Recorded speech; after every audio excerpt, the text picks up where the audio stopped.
Kita ulas bersama narasumber yang sudah bergabung di Sapa Indonesia malam hari ini. Ada peneliti Litbang Kompas, Bambang Setiawan, dan pengamat politik Universitas Erlangga, Erlangga Pribadi. Selamat sore, Mas Bambang, Mas Erlangga. Selamat sore, Cindy. Selamat sore. Baik, Mas Bambang, ini menarik ketika Prabowo Subianto dan Gibran unggul dihitung cepat, kemudian direkapitulasi sementara. Tapi justru partai dari Prabowo Subianto, Gerindra, tidak banyak dapat efek ekor jas dari Pilpres. Apa sebenarnya penyebabnya? Ya, ini kalau kita lihat ya dari hasil hitung cepat Litbang Kompas, ini memang menunjukkan pasangan Prabowo Gibran diprediksi mendapatkan suara 58,47% dan menang satu putaran. Tetapi suara yang didapat oleh Gerindra ini teramat jauh dari perolehan Prabowo Gibran, yaitu di kisaran 13,47% berdasarkan hasil hitung cepat kami. Nah, ini berbeda dengan arus dukungan dari basis massa kepada partai, dari basis massa partai kepada capres-cawapres. Ini pengaruh kekuatan Prabowo Gibran ternyata tidak ekuivalen dengan perolehan partai, khususnya terhadap Gerindra. Hasil exit poll menunjukkan tingginya suara Prabowo Gibran tak berdampak pada kenaikan suara Gerindra. Sumbangan pemilih pasangan ini terhadap Gerindra hanya sekitar 30-an%. Sisanya hampir 70% itu tersebar memilih partai lain. Kepada anggota Partai Golkar misalnya bisa mencapai 14%, Demokrat 7,1%, dan lain-lain. Nah, ini terjadi ini karena sebetulnya efek ekor jas itu bisa terjadi kalau ada figur capres yang betul-betul kuat, ya. Baru mampu menarik partai-partai lain untuk bergabung dalam partai pengusung yang tokoh utama ini. Tapi kita lihat sebetulnya positioning dari kekuatan tokoh ini pada saat awal ini sebetulnya belum sampai 3, itu kalau sendiri belum berpasaran itu masih di kisaran 25%. Ini artinya memang belum ada calon yang sebetulnya sangat kuat untuk bisa mempengaruhi massa partai lain untuk bergabung ke dalam partai pengusung utama. Dibandingkan Gerindra, justru Golkar dan PAN ya yang mendapatkan efek ekor jas dari Prabowo Gibran. Iya, betul. Jadi berdasarkan hasil exit poll kami, ini kita juga bisa lihat bahwa ada aliran yang cukup besar ke Golkar, ya, tapi juga ke partai-partai yang lain, gitu ya. Tetapi sebetulnya ini tidak mencerminkan juga bahwa ada menetes efek ekor jas, karena ini lebih karena memang partai-partai itu jumlah ini masanya kurang lebih sekitar segitu, tidak naik, gitu, tidak terlalu naik lah.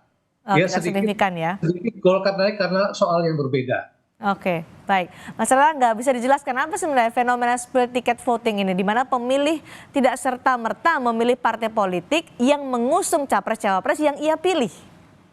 Iya, kalau kita lihat bahwa variabel pertama yang tadi sudah diutarakan terkait dengan tidak ada efek ekor jas yang kuat, di mana dalam pilpres ataupun pileg kali ini.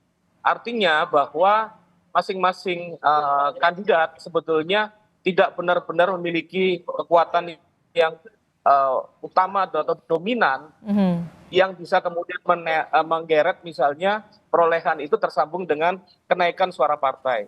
Dan kedua, saya pikir bahwa di sini kita juga harus melihat variabel dari Presiden Jokowi.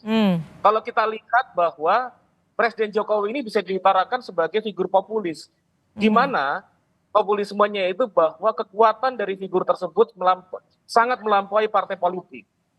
Tapi kemudian kita lihat bahwa konsentrasi dan fokus dari pengaruh Jokowi sendiri bukan kepada partai politik, tapi kepada pasangan 02, Prabowo Gibran. Sehingga kita melihat bahwa tidak signifikan tampilnya misalnya pengaruh Jokowi pada pasangan 02 ini terkait dengan perolehan dari partai politik. Nah, sementara kalau kita lihat sebetulnya kalau kita menyaksikan berbagai proses-proses survei yang berlangsung sebelumnya, ini juga sebetulnya agak berbeda dengan survei yang sebelum-sebelumnya. Karena sebetulnya bahwa suara dari Gerindra kemudian diramalkan tinggi, ternyata tidak seperti itu. Mhm. Nah, di sini bahwa kita bisa melihat bahwa perolehan partai itu kemudian sebetulnya tidak sangat dipengaruhi oleh kotel efek. Dan poin yang paling utama tadi saya sudah utarakan tentang bagaimana peran Presiden Jokowi yang secara langsung ataupun tidak langsung terasosiasikan dengan pasangan 02. Nah, di sini kemudian yang mendapatkan suara pengaruh tersebut adalah pada pasangan Pilpres itu 02, bukan pada partai politik yang kemudian mengusung pasangan tersebut.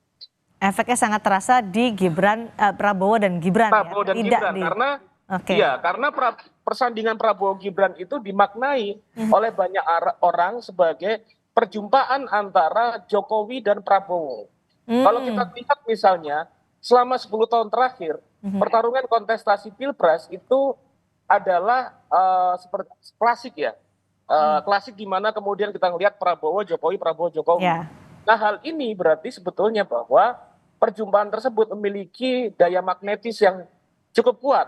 Di sini saya melihat pada elit-elit politik. Artinya bukan hanya pada partai, tapi figur-figur politisi di beberapa daerah melihat pengaruh magnetis dari dua figur yang memiliki power yang cukup kuat, yaitu Jokowi dan Prabowo. Ini kemudian menarik mereka, termasuk kepala-kepala daerah, mantan kepala daerah, yang memiliki masa yang cukup besar. Nah, ini yang menjelaskan tentang bagaimana dukungan yang cukup kuat pada pasangan 02. Oke, baik. Mas Bambang, jadi seberapa besar faktor Jokowi efek kalau dilihat dari Litbang Kompas terhadap paslon Prabowo Gibran? Apakah sebesar yang disebutkan oleh Mas Erlangga tadi? Ya, jadi selain dukungan masif dari berbagai masa partai, ini Prabowo Gibran ini juga mendapatkan aliran suara yang besar dari bekas pemilih Jokowi pada pemilu lalu. Dukungan suara yang diberikan oleh bekas pemilih Jokowi kepada Prabowo Gibran ini mencapai 53,5% berdasarkan hasil eksekutif kami. Hal ini tentu berpengaruh besar terhadap perolehan Prabowo Gibran, di mana sepertiga dari bekas pemilih Prabowo Gibran itu sebetulnya sudah terpecah untuk memilih Anies Muhaimin. Nah, bekas pemilih Prabowo yang saat pemilu kemarin ini kembali memberikan dukungan kepada Prabowo saat ini sebesar 57,1%. Oh, besar ya. Sementara suara yang mengalir ke Anies Muhaimin itu 35,8%.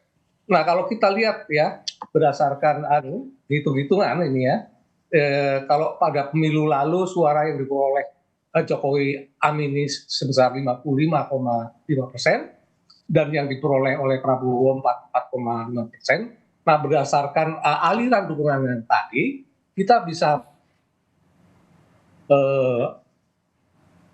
ada semacam ceruk memang yang sudah dimiliki secara konsisten oleh Prabowo itu sekitar 25,4%. Jadi modal dasar dari Pak Prabowo itu sebenarnya 25,4%. Lalu ada aliran dari Pak Jokowi ya, yang tadi sebesar 57,1%.